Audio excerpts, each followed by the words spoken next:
की क्लास में देखेंगे बिहार डीएलएड एंट्रेंस एग्ज़ाम 2025 जो आप सभी के परीक्षा में लगातार पिछले प्रीवियस ईयर में जो सवाल सबसे ज़्यादा बार पूछे गए हैं, मोस्ट इम्पॉर्टेंट सेलेक्टेड जीके और जीएस प्रश्नों का निचोड़ संग्रह करेंगे आज की एक छोटी सी क्लास में।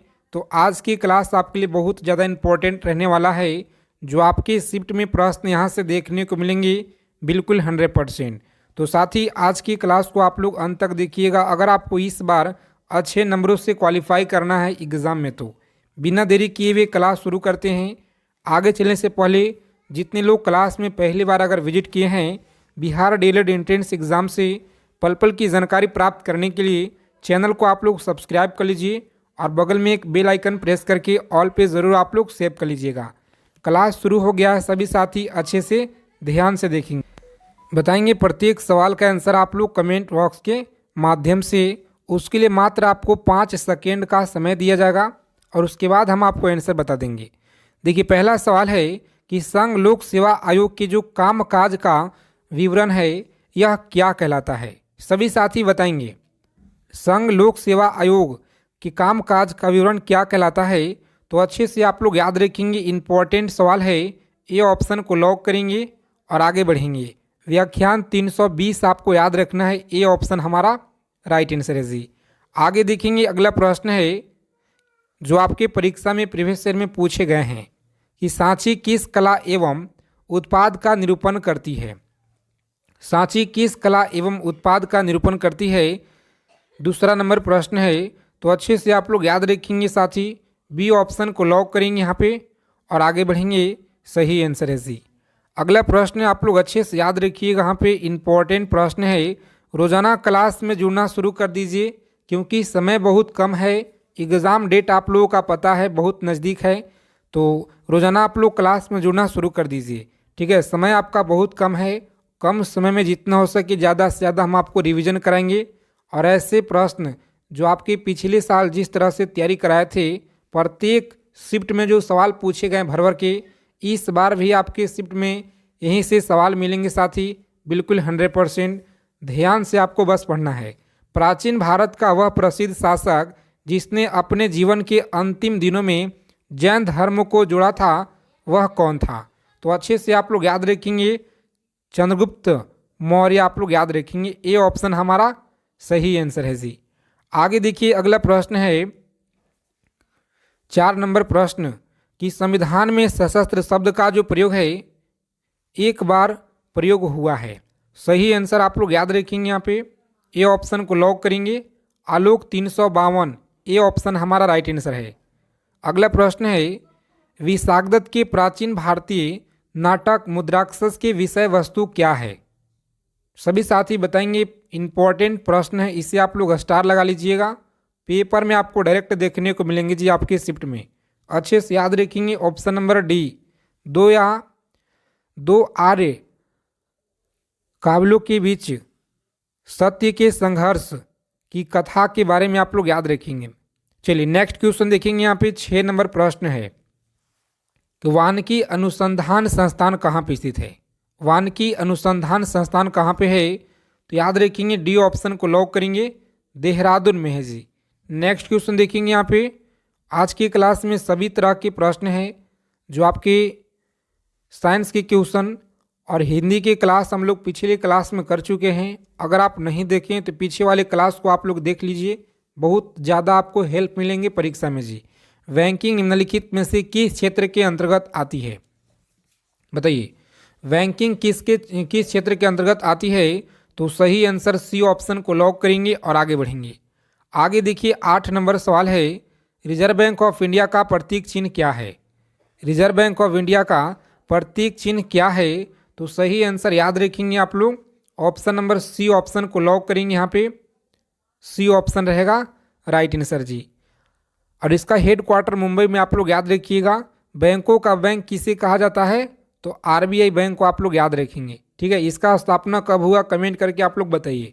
और लाल रक्त कणिकाएँ मुख्यतः बनती है, सभी लोग याद रखेंगे, लाल रक्त कणिकाएँ मुख्यतः बनती है अस्थित मज्जा में, आप लोग याद रखेंगे। तो हमारा डी ऑप्शन रहेगा इस क्वेश्चन का राइट आंसर। नेक्स्ट क्वेश्चन देखेंगे 10 नंबर सवाल है, इंपॉर्टेंट प्रश्न याद रखिएगा। कार्बन मोनोऑक्साइड विषाक्तता निम्नलिखित में से किसको मुख्यतः प्रभावित करती है? बताएंगे किसको मुख्यतः प्रभावित करती है? तो ये अच्छे से आप लोग याद रखेंगे, डी ऑप्शन को लॉक करेंगे। यहाँ पे रक्त की ऑक्सीजन को वहन करने की क्षमता को आप लोग याद रखेंगे जी, डी ऑप्शन हमारा राइट आंसर है। नेक्स्ट क्वेश्चन देखेंगे 11 नंबर प्रश्न है, किस यूरोपीय कंपनी ने ब्लू वाटर पॉलिसी का सिद्धांत दिया था? बताएंगे किस यूरोपीय कंपनी ने ब्लू वाटर पॉलिसी का सिद्धांत दिया था? तो डी ऑप्शन को लॉक करेंगे। यहाँ पे फ्रांसिसियो आप लोग याद रखेंगे, डी ऑप्शन हमारा सही आंसर है जी। नेक्स्ट क्वेश्चन देखेंगे, अच्छे से आप लोग याद रखिएगा। यहाँ पे इलोरा में ओ की गुफाओं की जो कुल संख्या है यह कितना है? इलोरा में ओ की गुफाओं की कुल संख्या आप लोग याद रखेंगे 34 आपको याद रखना है। अच्छे से आप लोग याद रखेंगे। अगर अभी तक आपने क्लास को लाइक नहीं किए हैं, सेशन को दबा के आप लोग लाइक कर दीजिए जितने लोग क्लास को देख रहे हैं, और साथ ही चैनल को आप लोग प्लीज़ सब्सक्राइब कर लीजिएगा। क्लास को देखते हैं आप लोग, चैनल को आप लोग सब्सक्राइब नहीं करते हैं। आप लोगों के लिए जो है जितना हो सके ज़्यादा से ज़्यादा हम मेहनत करेंगे। जिस तरह से पिछले बार आप लोग अच्छे स्कोर किए हैं एग्ज़ाम में, इस बार भी आप लोग अच्छे स्कोर कीजिएगा। बस आप लोग एक एक चीज़ों को समझिए और याद रखिएगा। गांधी जी दांडी यात्रा का जो प्रारंभ है किस तारीख और वर्ष क्या था? चलिए, बहुत अच्छा सवाल है, इम्पोर्टेंट प्रश्न है। बी ऑप्शन को आप लोग याद रखिएगा, और यह सवाल आपके किसी न किसी के शिफ्ट में आपको देखने को मिलेंगे, बिल्कुल 100%। लिख लीजिएगा आप सभी लोग एक एक चीज़ों को। वर्ष 2011 की जनगणना के अनुसार भारत में न्यूनतम जनसंख्या घनत्व वाला राज्य कौन सा है? चलिए, जनगणना के टॉपिक बहुत इंपॉर्टेंट है, तो याद रखिएगा, बी ऑप्शन को लॉक करेंगे। यहाँ पे अरुणाचल प्रदेश आप लोग याद रखेंगे जी। भारतीय संविधान में किस अनुच्छेद में निर्वाचन आयोग के लिए प्रावधान किया गया है? बताएंगे किस निर्वाचन आयोग के लिए प्रावधान किया गया है? तो सी ऑप्शन हमारा सही आंसर है। नेक्स्ट क्वेश्चन देखेंगे, पूछा गया है संविधान के किस अनुच्छेद के आधार पर वित्तीय आपात की उद्घोषणा राष्ट्रपति करता है? बताएंगे राष्ट्रपति करता है, सी ऑप्शन हमारा राइट आंसर है। 360 आप लोग याद रखेंगे यहाँ पे, इंपॉर्टेंट प्रश्न। चलिए नेक्स्ट क्वेश्चन देखेंगे, यहाँ पे अच्छे से आप लोग याद रखिएगा। 17 नंबर सवाल है, समाजवादी अर्थव्यवस्था का जनक किसे माना जाता है? समाजवादी अर्थव्यवस्था का जनक किसे माना जाता है? तो साथियों आप लोग याद रखेंगे, यहाँ पे सही आंसर हमारा बी ऑप्शन को आप लोग लॉक करेंगे, कार्ल मार्क्स आप लोग याद रखिएगा। चलिए नेक्स्ट क्वेश्चन देखेंगे, यहाँ पे अच्छे से आप लोग याद रखिएगा। भारतीय अर्थव्यवस्था के उदारीकरण का अग्रदूत किसे कहा जाता है? 18 नंबर सवाल आपकी स्क्रीन पे सभी लोग अच्छे से याद रखेंगे, बहुत अच्छा सवाल है और लगातार आपके परीक्षा में पूछे गए। सही आंसर ए ऑप्शन को लॉक करेंगे आप लोग और आगे बढ़ेंगे। डॉक्टर मनमोहन सिंह को आप लोग याद रखिएगा जी। और क्लास की पीडीएफ के लिए डिस्क्रिप्शन में आपको लिंक दिया गया है, जाइए फटाफट लिंक पर आप लोग क्लिक कीजिए, व्हाट्सएप ग्रुप से आप लोग जुड़ जाइए। और निम्न में से कौन सा पर्वत चोटी भारत में है? भारत में कौन सा है? तो याद रखिएगा, सी ऑप्शन को आप लोग लॉक करेंगे साथी और आगे बढ़ेंगे। नेक्स्ट क्वेश्चन पूछा गया है आपके प्रीवियस ईयर में कि 1937 ईस्वी में कांग्रेस मंत्रिमंडल कितने प्रांतों में बने? बताएंगे कितने प्रांतों में बने? तो सही आंसर हमारा सी ऑप्शन है जी। कितना? 8 आप लोग याद रखिएगा, सही जवाब है। चलिए नेक्स्ट क्वेश्चन देखेंगे, भारत के नेपोलियन किसे कहा जाता है? भारत के नेपोलियन किसे कहा जाता है? तो समुद्रगुप्त आप लोग याद रखेंगे, ऑप्शन नंबर बी ऑप्शन को आप लोग लॉक करेंगे और आगे बढ़ेंगे। सभी साथी क्लास को बिना स्किप किए अंत तक देखिएगा। अगर आपको इस बार अच्छा नंबर लाना है, स्कोर करना है एग्जाम में, तो तीनों गोलमेज सम्मेलन किस देश में हुआ था?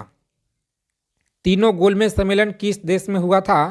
तो याद रखेंगे आप लोग, सही आंसर हमारा ब्रिटेन होगा। कौन सा? डी ऑप्शन आप लोग याद रखिएगा, डी ऑप्शन हमारा सही जवाब है।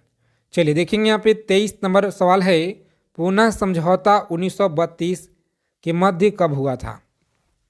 किसके मध्य हुआ था पूना समझौता? तो आप लोग याद रखेंगे साथी, ए ऑप्शन को लॉक करेंगे, महात्मा गांधी एवं भीमराव अंबेडकर आप लोग याद रखिएगा। चलिए देखेंगे, सभी साथी अच्छे से आंसर करेंगे, आप लोग गलत ना करेंगे क्योंकि बहुत ज़्यादा महत्वपूर्ण क्वेश्चन है। तमिलनाडु एवं आंध्र प्रदेश तट को किस नाम से जाना जाता है? कोरोमंडल तट के नाम से, या कोकण तट के नाम से, उत्तर सागर मालाबार तट के नाम से। चलिए सभी साथी बताएंगे फटाफट से कमेंट बॉक्स में। देखते हैं कितने लोगों का सही जवाब आता है जी। सभी को बताना है ईमानदारी पूर्वक और अपना अपना स्कोर जरूर बताइएगा सभी लोग। प्रिज्म से गुजरने पे प्रकाश का कौन सा रंग सबसे अधिक विचलन दर्शाता है? बताएंगे सबसे अधिक विचलन कौन सा रंग दर्शाता है? तो सही आंसर सी ऑप्शन को लॉक करेंगे, बैगनी रंग आपको याद रखना है। चलिए सभी साथी फटाफट बताएंगे यहाँ पे विश्व में तंबाकू उत्पादन में भारत का स्थान कितना है? विश्व में तंबाकू उत्पादन में भारत का जो स्थान है यह कितना है? तो साथियों याद रखेंगे यहाँ पे इस क्वेश्चन का राइट आंसर यहाँ पे रहेगा ऑप्शन नंबर बी ऑप्शन को आप लोग याद रखिएगा, सही आंसर है। झूम क्या है? चलिए सभी साथी फटाफट बताएंगे यहाँ पे कि झूम क्या है। तो सी ऑप्शन आप लोग याद रखिएगा, सी ऑप्शन को लॉक करेंगे आप लोग, खेती का एक प्रकार होता है जी। चलिए देखिए 28 नंबर सवाल है, इम्पोर्टेंट प्रश्न अच्छे से आप लोग याद रखिएगा कि अब तक कुल कितने बार भारत में राष्ट्रीय आपातकाल लागू किया जा चुका है? बताएंगे अब तक कितने बार जो है भारत में राष्ट्रीय आपातकाल लागू किया जा चुका है? तो सही आंसर आपको याद रखना पे ए ऑप्शन को लॉक करेंगे, 3 बार आप लोग याद रखिएगा जी। और संविधान के आर्टिकल 1 में भारत को क्या कहा गया है? बताएंगे आर्टिकल 1 में भारत को क्या कहा गया है? सी ऑप्शन को लॉक करेंगे, राज्यों का संघ कहा गया है। याद रखिएगा राज्यों का संघ कहा गया है। चलिए देखेंगे 30 नंबर प्रश्न आपकी स्क्रीन पे, सभी को अच्छे से याद रखना है। रंजीत सिंह को राजा का उपाधि किसने दिया? रंजीत सिंह को राजा का उपाधि आप लोग याद रखेंगे, सी ऑप्शन को लॉक कीजिएगा, जामन शाह आप लोग याद रखेंगे जी। चलिए 31 नंबर सवाल आपकी स्क्रीन पे है, सभी साथी फटाफट आंसर करेंगे कि भारत में बजट व्यवस्था का आरंभ किस वायसराय के काल में हुआ था? बताएंगे भारत में बजट व्यवस्था का जो आरंभ है किस वायसराय के काल में हुआ था? तो प्यारे मित्रों बी ऑप्शन को आप लोग याद रखिएगा, पूछा गया सवाल है आपके परीक्षा में। सभी साथी क्लास को लाइक कर दीजिए फटाफट से और चैनल को आप लोग सब्सक्राइब जरूर कर लीजिएगा जितने लोग क्लास में पहली बार विजिट किए हैं। रविन्द्रनाथ टैगोर की गीतांजलि मुख्यतः निम्नलिखित में से किसकी संग्रह है? बताइए आप लोग किसकी संग्रह है? तो बी ऑप्शन को आप लोग लॉक करेंगे, आप लोग कविता आपको याद रखना है जी। चलिए 33 नंबर सवाल है आपकी स्क्रीन पे, सभी साथी बताएंगे। चलिए बताएंगे आप लोग, सभी साथी बताइए फटाफट राइट आंसर क्या रहेगा। बहुत अच्छा सवाल है, आपके परीक्षा में लगातार पूछे गए जी। चलिए जितने साथी लोग बता रहे हैं यहाँ पे ऑप्शन नंबर डी वाले बिल्कुल सही आंसर है, डी ऑप्शन। चलिए देखिए यहाँ पे 34 नंबर सवाल है कि पंचवर्षीय योजना का अनुमोदित करने वाली सर्वोच्च संस्था कौन सा है? पंचवर्षीय योजना को अनुमोदित करने वाली सर्वोच्च संस्था कौन सी है? तो अच्छे से आप लोग याद रखेंगे, सी ऑप्शन को लॉक करेंगे यहाँ पे, सी ऑप्शन हमारा राइट आंसर है जी, राष्ट्रीय विकास परिषद आप लोग याद रखिएगा। नेक्स्ट क्वेश्चन देखेंगे, पूछा गया है कि बिहार में ब्रिटिश सत्ता का सर्वप्रथम विरोध किसने किया था? अच्छे से आप लोग याद रखेंगे, बिहार में ब्रिटिश सत्ता का जो सर्वप्रथम विरोध किसने किया था? सही आंसर आप लोग याद रखेंगे। बहुत अच्छा सवाल है परीक्षा के दृष्टि से। जितने साथी लोग बता रहे हैं यहाँ पे ऑप्शन नंबर ए बता रहे हैं, बिल्कुल अच्छा तैयारी आपका है जी। ए ऑप्शन को लॉक कीजिए और नेक्स्ट आगे बढ़ेंगे। चलिए देखिए, पूछा गया कि पटना में भवानी मंदिर की जो स्थापना है यह किसने किया था? पटना में भवानी मंदिर की स्थापना किसने किया था? तो साथियों सी ऑप्शन को आप लोग लॉक करेंगे, सी ऑप्शन आप लोग याद रखेंगे, भूपेंद्र नाथ दत्त के द्वारा आप लोग याद रखिएगा। चलिए नेक्स्ट क्वेश्चन देखेंगे यहाँ पे, भारत में तेल और प्राकृतिक गैस निगम ONGC का मुख्यालय कहाँ पे है? बताइए आप लोग, ONGC का मुख्यालय कहाँ पे है? तो साथियों लॉक करेंगे सी ऑप्शन को, आप लोग आगे बढ़ेंगे, देहरादून आपको याद रखना है। वायुमंडल की कौन सी परत रेडियो तरंग को परिवर्तित करती है? तो साथियों अच्छे से आप लोग याद रखेंगे, सी ऑप्शन को लॉक करेंगे आप लोग और आगे बढ़ेंगे। आगे देखिए पूछा गया है पटना युवक संघ की जो स्थापना है निम्नलिखित में से किसने की थी? पटना युवक संघ की स्थापना किसने की थी? सही आंसर याद रखेंगे, बी ऑप्शन को लॉक करेंगे और आगे बढ़ेंगे। मनिंद्र नारायण आप लोग याद रखिएगा अच्छे से। चलिए सभी साथी क्लास को लाइक कर दीजिए, चैनल को सब्सक्राइब कर लीजिएगा। फ्री पीडीएफ ग्रुप से आप लोग जुड़िए, वहाँ पे आपको दिया जाता है। बेगूसराय में चौकीदारी कर का विरोध किस आंदोलन का एक हिस्सा था? बताएंगे। 40 नंबर सवाल है आपकी स्क्रीन पे। असहयोग आंदोलन का था, सविनय अवज्ञा आंदोलन, भारत छोड़ो आंदोलन, चंपारण आंदोलन। तो सभी लोग अच्छे से याद रखेंगे, यहाँ पे सी ऑप्शन को लॉक करेंगे, भारत छोड़ो आंदोलन इस क्वेश्चन का राइट आंसर। आगे देखेंगे अगला प्रश्न है 41 नंबर सवाल आपकी स्क्रीन पे जी। संगम काल में प्रमुख देवता कौन थे? संगम काल में प्रमुख देवता कौन थे? तो सी ऑप्शन आपका याद रखिएगा, सही आंसर है। सी ऑप्शन आप लोग याद रखेंगे। चलिए सविनय अवज्ञा आंदोलन के दौरान छपरा जेल कैदियों ने नंगी हड़ताल किस मांग को लेकर के किए हुए थे? तो याद रखिएगा अच्छे से आप लोग, वस्त्र के मांग को लेकर के किए हुए थे। जो ऑप्शन नंबर बी में आपको दिया गया है स्वदेशी वस्त्र की मांग, आप लोग याद रखिएगा, परीक्षा में बहुत ज़्यादा पूछा जाता है। चलिए 43 नंबर सवाल अच्छे से याद रखिएगा। कुशासन के आधार पे किस राज्य को ब्रिटिश साम्राज्य में मिलाया गया था? बताएंगे। ब्रिटिश साम्राज्य में मिलाया गया था। सही आंसर ए ऑप्शन को आप लोग लॉक कीजिए, अवध आप लोग याद रखिएगा, सही जवाब है। चलिए भारत में सर्वप्रथम रेतवाड़ी व्यवस्था करने का जो श्रेय है यह किसे जाता है? रेतवाड़ी व्यवस्था का जो सर्वप्रथम है श्रेय किसे जाता है? तो साथियों लॉक करेंगे ऑप्शन नंबर डी और आगे बढ़ेंगे। आगे देखिए पूछा गया है कि बिहार में मैजिक लालटेन का लेक्चर किस आंदोलन से यह संबंधित है? तो अच्छे से आप लोग याद रखिएगा, 1857 होगा। स्वदेशी आंदोलन है, असहयोग आंदोलन है। सभी साथी अच्छे से चीज़ों को याद रखिए। रोजाना क्लास में आप लोग जुड़िए, शाम को 7 PM पे और 8 PM और सुबह में आपको 7 बजे क्लास कंटिन्यू दिया जा रहा है। सेलेक्टेड GK GS जो आपके पेपर में यहीं से मिलेंगे जी। अच्छे से आप लोग याद रखिएगा, डी ऑप्शन को लॉक करेंगे। सविनय अवज्ञा आंदोलन आप लोग याद रखिएगा। चलिए 46 नंबर प्रश्न है इमामबाड़ा कहाँ स्थित है? इमामबाड़ा आप लोग याद रखिएगा, यह कहाँ पे है? तो सभी को याद रखना है, लखनऊ में। कहाँ पे है? लखनऊ में आप लोग याद रखिएगा। गांधी जी ने सर्वप्रथम किस आंदोलन में भाग लिया था? चलिए बताइए आप लोग, किस आंदोलन में गांधी जी ने भाग लिया था? तो अच्छे से आप लोग याद रखेंगे, बी ऑप्शन को लॉक करेंगे आप लोग, चंपारण आंदोलन आप लोग याद रखेंगे। और किस नेता को जीवन काल में 2 बार काला पानी की सजा हुई थी? तो सचिंद्र नाथ सन्याल आप लोग याद रखेंगे साथी, ये ऑप्शन हमारा राइट आंसर है जी। चलिए देखेंगे अगला प्रश्न है 1942 ईस्वी के भारत छोड़ो आंदोलन में किस जिला को अपराधी जिला घोषित किया गया? तो अच्छे से आप लोग याद रखेंगे, बी ऑप्शन को लॉक करेंगे, सारण जिला को किया गया था।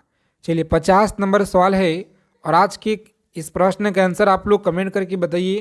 क्लास अगर आप लोगों को अच्छी लगी क्लास को जरूर आप लोग लाइक कीजिएगा। और जितने साथी चैनल पे पहली बार जुड़े हैं तो परीक्षा से पल पल की अपडेट पाने के लिए चैनल को आप लोग सब्सक्राइब कर लीजिए और बगल में एक बेल आइकन प्रेस करके ऑल पे ज़रूर आप लोग सेव कर लीजिएगा। मिलते हैं अगले क्लास में अच्छे टॉपिक के साथ।